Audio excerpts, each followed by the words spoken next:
Hello, bienvenue sur la chaîne YouTube Moulin Causé. Je m'appelle Marianne et si vous débarquez ici, sachez que cette vidéo est la seconde d'une série qui parlera et abordera de manière assez large l'amour parce que nous sommes à quelques jours de la Saint-Valentin et donc hier je me suis lancée comme défi de dernière minute de parler d'amour sur différents plans et, euh, et donc voilà, donc bienvenue.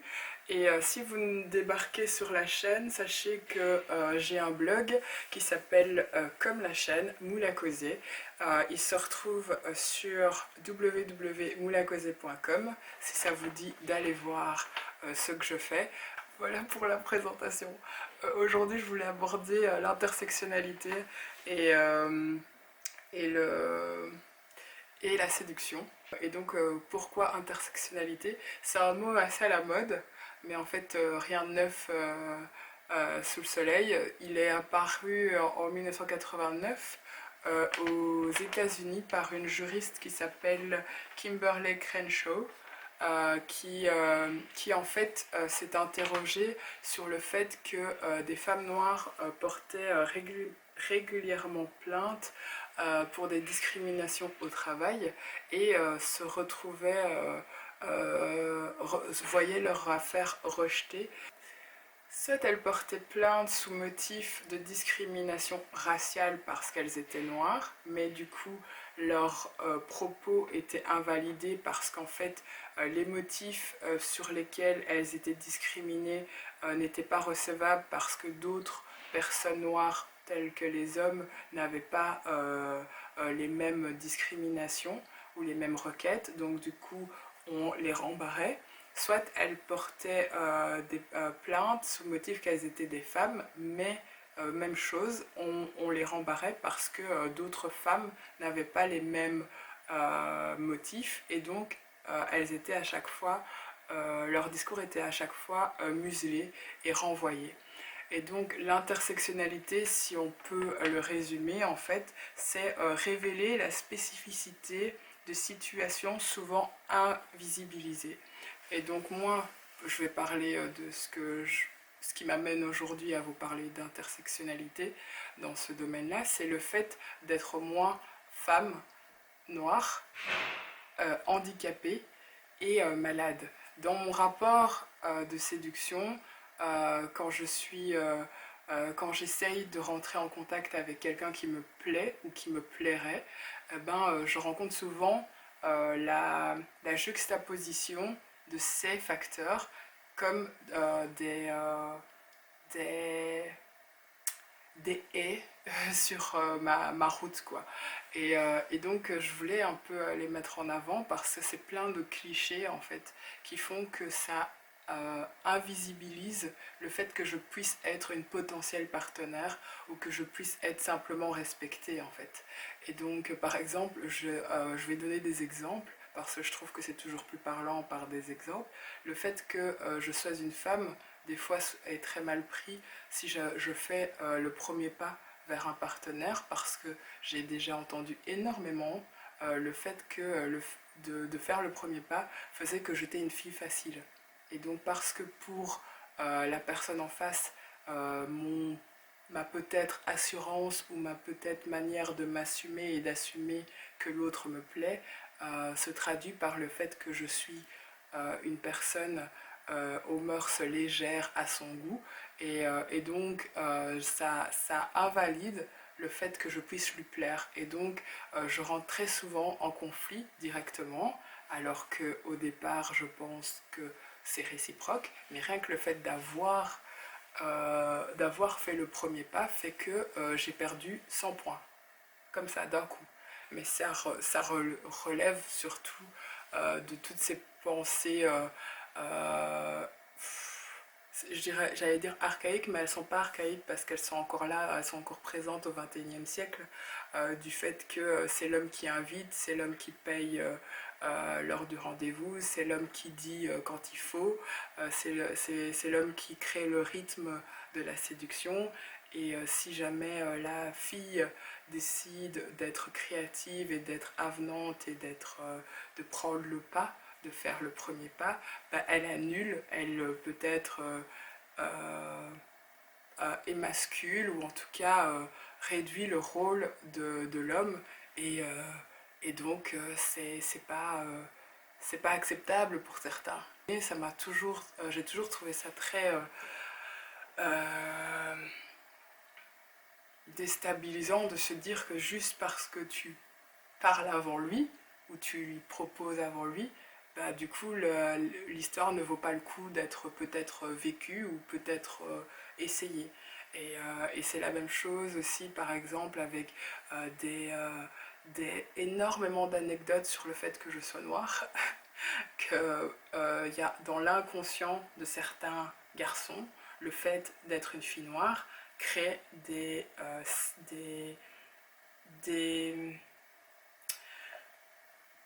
des fantasmes qui ne répondent pas de moi en fait, qui répondent juste en fait d'héritage, d'images coloniales et raciales et racistes en fait. Et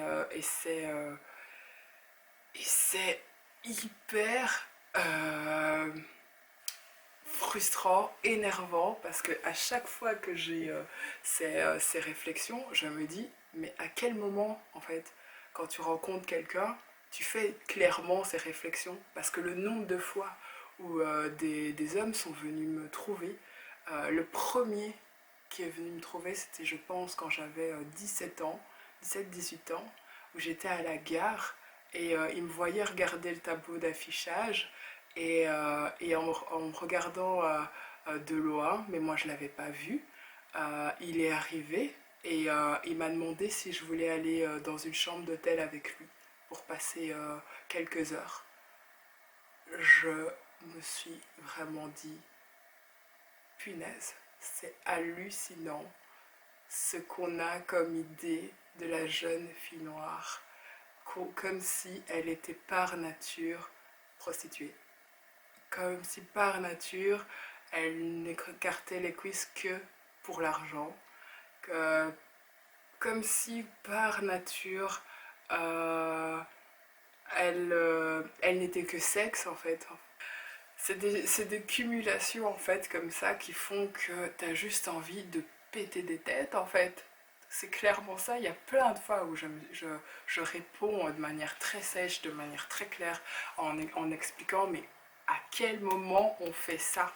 À quel moment on dit une telle ignominie à une personne, et aussi en se disant mais oui, elle va te dire ok ça va, je rentre avec toi à l'hôtel, ok c'est bon pour moi. C'est oui, je parle de ma place, parce que oui, je suis une, sur ce coup là je suis j'ai le privilège au niveau économique de ne pas devoir de ne pas être en demande d'argent. Donc oui, j'ai aussi conscience qu'il y a de l'exploitation, de la traite humaine et traite sexuelle, et beaucoup sur le plan racial et économique, sur la misère de personnes qui sans papier, qui n'ont pas d'argent, ou qui sont précaires. Ça, j'en ai conscience, je ne vis pas dans un monde de bisounours, mais c'est hallucinant aussi de se dire que d'un autre côté, que c'est la seule lecture qu'on puisse faire en fait d'une femme noire en 2020. Je trouve ça vraiment gênant, parce qu'encore hier, lundi, j'ai eu ce regard-là d'une personne âgée qui rôdait autour de moi avec le petit clin d'œil, l'air de dire ça te dit, et t'as envie de dire mais non gars, ça me dit vraiment pas en fait, ça ne me viendrait jamais à l'esprit en fait de finir la soirée avec toi. Et, ça, plus le fait d'être handicapé, ça c'est le handicap en fait, c'est une intrusion constante en fait dans mon intimité.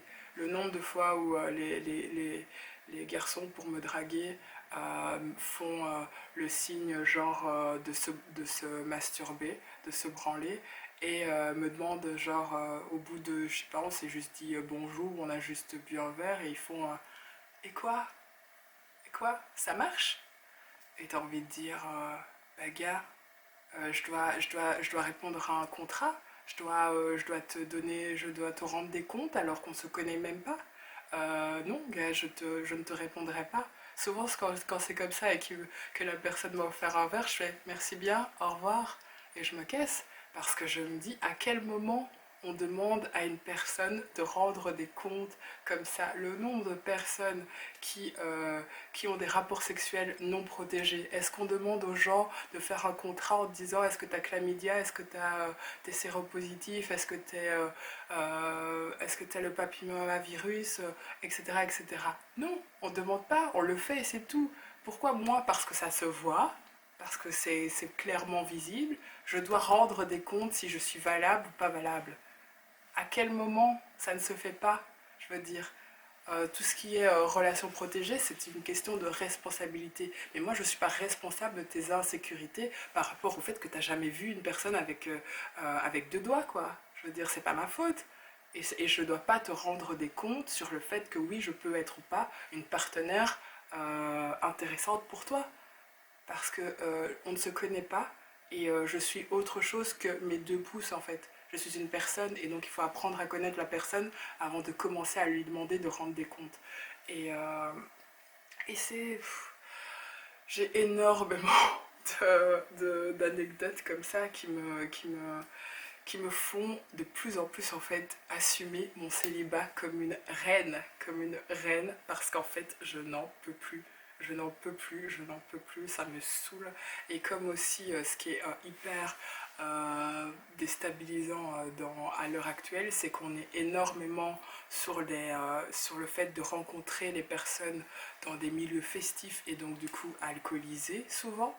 Et donc du coup les gens se permettent encore plus de choses et tu te prends à la tronche tellement de, de, de, de préjugés, d'attaques, d'agressions, de choses genre si tu refuses, moi si je refuse des fois des garçons quand ils me draguent, et ben en fait ils deviennent hyper violents parce qu'en fait pour eux, par nature, parce que je suis noire, parce que je suis une fille noire handicapée, parce que malade ils le voient pas, mais ces trois facteurs-là, ben en fait je dois tout accepter. Et le nombre de, de gars qui m'ont déjà répondu, être contente que je me retourne sur toi.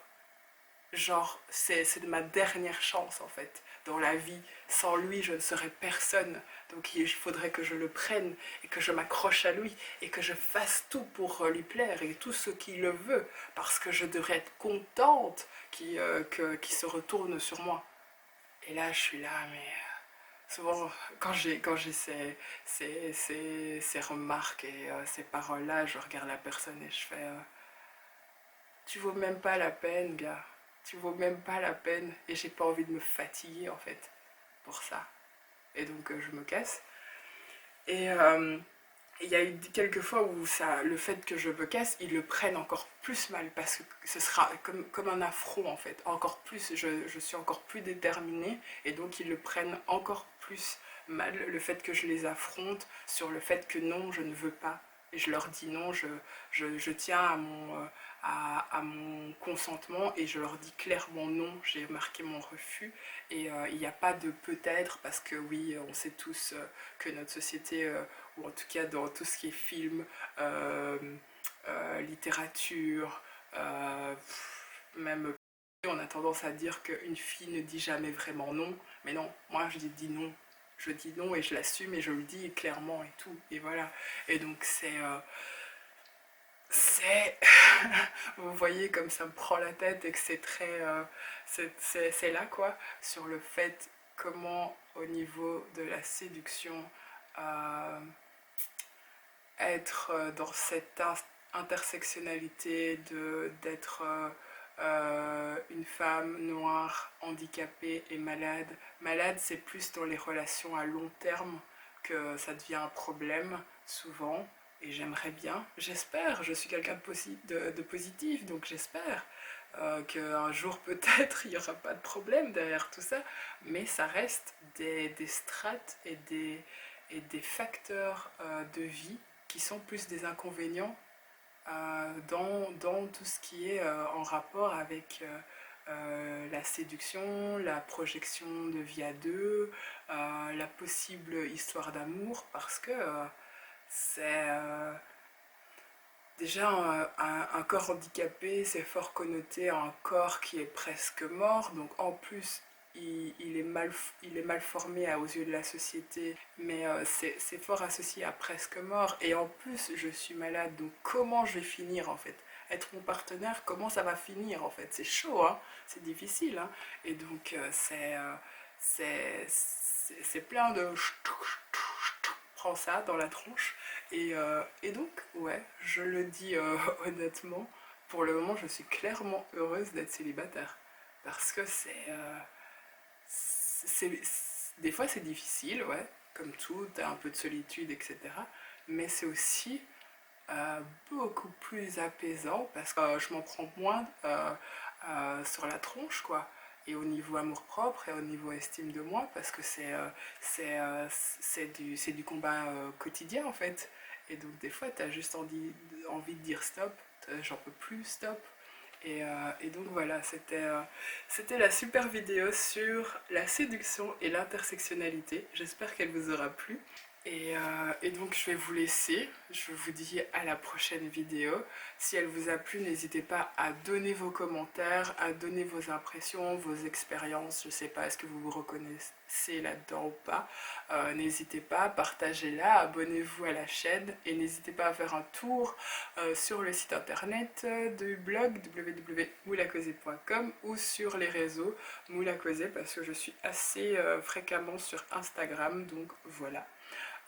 Prenez soin de vous, bisous, et en fait, la séduction oui, mais prenez le temps de le faire avec respect, en fait, un respect pour vous et un respect envers la personne que vous allez rencontrer, parce que c'est super important et c'est non négociable,